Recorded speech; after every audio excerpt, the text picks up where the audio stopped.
Mais um caso de racismo contra o jogador brasileiro Vini Júnior neste domingo, uma partida entre o time que ele joga, o Real Madrid, e o Valência, lá na Espanha, que o jogador, todo o estádio, né, mais uma vez, proferiu ofensas racistas contra o Vini Júnior, chamando-o de macaco. O Vini foi reagir e o final deu ruim para ele. Ele acabou sendo expulso do jogo e agredido, né, pelos jogadores. Levou um mata-leão. Se você me permite, Camila, eu quero começar o nosso papo lendo aqui um trecho do livro O Pacto da Branquitude, da professora Cida Bento, que tem tudo a ver com essa situação envolvendo o Vinícius Júnior hoje na Espanha. Tem um trecho do livro que ela diz o seguinte: é evidente que os brancos não promovem reuniões secretas às 5 da manhã para definir como vão manter seus privilégios e excluir os negros, mas é como se assim fosse.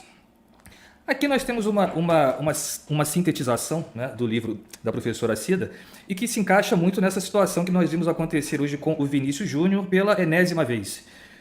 Hoje nós tivemos algumas manifestações, principalmente por parte do técnico Carlo Ancelotti, do Real Madrid, e dos outros companheiros brancos europeus do Vinícius Júnior, o que não havia acontecido até então. Parece que a partir de hoje eles entenderam que o Vinícius Júnior está sendo vítima de uma perseguição racial muito grande na Espanha. Dois detalhes, Camila. Eu assisti ao vídeo e eu confesso que eu não consegui ver de novo. A gente estava até comentando aqui no backstage porque deu um nó na garganta. É algo muito covarde. Eu não quero falar aqui hoje de racismo do ponto de vista acadêmico, se você me permite, com todo respeito à academia, mas eu acho que nós estamos tratando desse assunto com excesso de academicismo. Há muito academicismo nesse debate racial, nesse combate racial, e as coisas não se resolvem muito por aí. Nós precisamos de leis que realmente funcionem e nós precisamos de um comportamento mais enfático, principalmente daqueles que se dizem aliados. Falando em aliados como Fábio Porchat, que a gente vai falar dele mais à frente, a gente não precisa. A gente precisa de antirracistas, de brancos antirracistas, de fato. Mas eu queria trazer aqui, Camila, algumas situações, como você bem disse, nós não vamos colocar o trecho desse vídeo em respeito ao Vinícius Júnior e a respeito a nós negros, a todos nós negros de um modo geral, porque isso é muito doloroso para nós. Mas, diante de toda essa cena que nós assistimos hoje, nós tivemos um posicionamento tanto da imprensa espanhola como do presidente da La Liga, que é o senhor, tem o nome dele aqui, Javier Tebas Medrano, criticando, pasmem, o Vinícius Júnior pelas ofensas raciais que ele sofreu. Não sei se você tem aí. Tenho sim, deixa eu pegar aqui. O Vinícius Júnior fez um post. Inacreditável, né? Pois é. Você tem o post do Vinícius primeiro ou do presidente da La Liga? Deixa eu só dei uma travadinha aqui, mas eu tenho os dois. Então nós temos aí a imprensa espanhola se posicionando contra o Vinícius Júnior. Tá aí.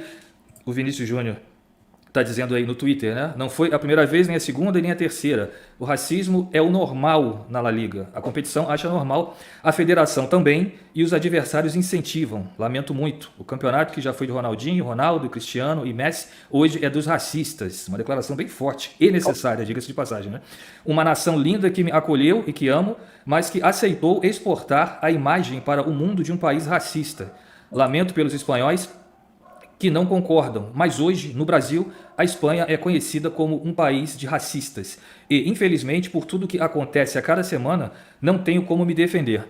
Eu concordo, mas eu sou forte e vou até o fim contra os racistas, mesmo que longe daqui. Uma declaração forte, uma postagem forte. O Vinícius Júnior até sugere que ele pode deixar o futebol espanhol. Eu estava acompanhando aqui as atualizações. O goleiro do Real Madrid, que é o Courtois, disse que apoia o Vinícius Júnior caso ele decida deixar a La Liga. Ele disse que tem todo o apoio porque o que ele presenciou hoje, ele frisou que foi a partir dos 20 minutos do primeiro tempo, ele nunca tinha visto.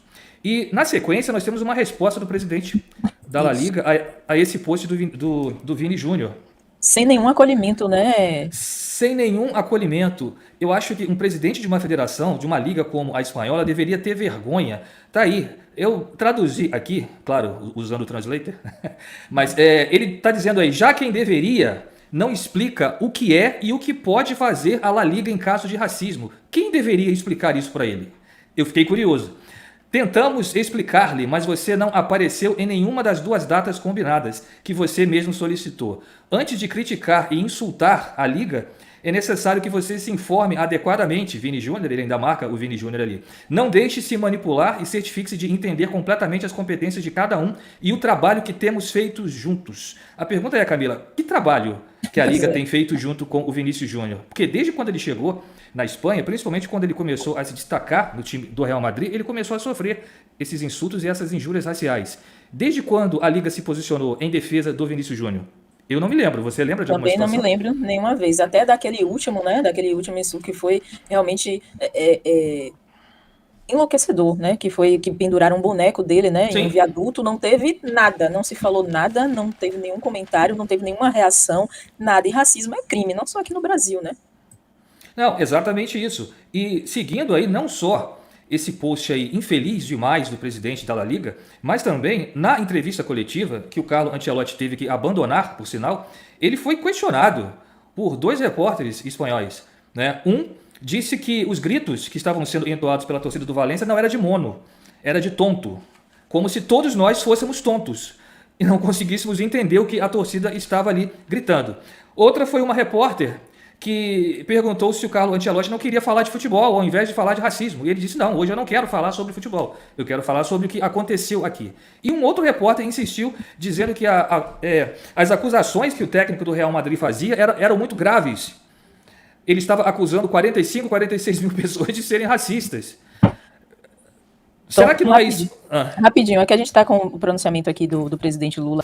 Eu queria começar a entrevista fazendo um gesto de solidariedade a um jogador brasileiro, jovem, negro, que joga no Real Madrid, que ontem num jogo no estádio do Valência, ele foi fortemente atacado, sendo chamado de macaco. Ou seja, não é possível que quase no meio do século XXI a gente tenha o preconceito racial ganhando força em vários estádios de futebol aqui na Europa. Não é justo que um menino pobre, que venceu na vida, que está se transformando possivelmente num dos melhores jogadores do mundo, certamente do Real Madrid ele é o melhor, é ofendido em cada estádio que ele comparece. Eu penso que é importante que a FIFA, que a Liga Espanhola, que a Liga de outros países tome sérias providências, porque nós não podemos permitir que o fascismo tome conta e o racismo dentro do estádio de futebol. Então, vamos seguir aqui, né, Tom? A gente estava falando aí, a gente falou do Ancelotti, né?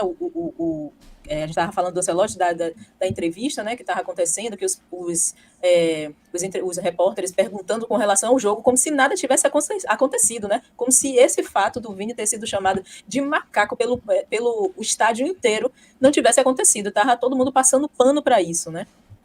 Pois é, não apenas como se nada tivesse acontecido, Camila, como se os gritos não tivessem sido escutados, como eles não tivessem acontecido. Agora, muito importante essa fala do Lula, né? Tirando a questão do vencer na vida, que eu acho essa expressão terrível, mas enfim, muito importante esse posicionamento dele com relação a um compatriota, né? Bom saber que nós temos um presidente, né? E um presidente que é respeitado no mundo inteiro, né? Um presidente que tem a capacidade de se expressar de maneira clara, coisa que nós, nos últimos 4 anos, nós infelizmente não tivemos. E duvido muito que o Bolsonaro tivesse feito qualquer tipo de comentário sobre esse episódio lamentável de racismo que o Vinícius Júnior sofreu. Agora, você está falando do Ancelotti, da imprensa, eu estava vendo aqui algumas atualizações, Camila, e a imprensa espanhola chega a dizer, infelizmente nós não podemos colocar aqui, né, os vídeos por uma questão de direitos autorais, mas a imprensa espanhola chega a dizer que antes do Vinícius Júnior não havia racismo na Liga. Você acredita nisso? Não. Quer dizer, aquela banana que foi jogada pro Daniel Alves, né, durante um jogo, que ele pegou e comeu, teve gente que achou bonito. Enfim, não vou entrar nem a questão, porque Daniel Alves não vale nem a pena a gente comentar aqui. Mas outros episódios de racismo também que outros jogadores sofreram. O Roberto Carlos, lateral esquerdo, grande lateral esquerdo da seleção brasileira, que, inclusive, eu gostaria de saber a opinião dele depois do episódio de hoje. Porque em alguns episódios anteriores, o Roberto Carlos havia aconselhado ao Vinícius Júnior a deixar para lá, a não falar nada. Apenas jogar o futebolzinho dele, ganhar a graninha dele, como ele fez muito bem, mas que não falasse nada. Que deixassem os racistas falar sozinhos.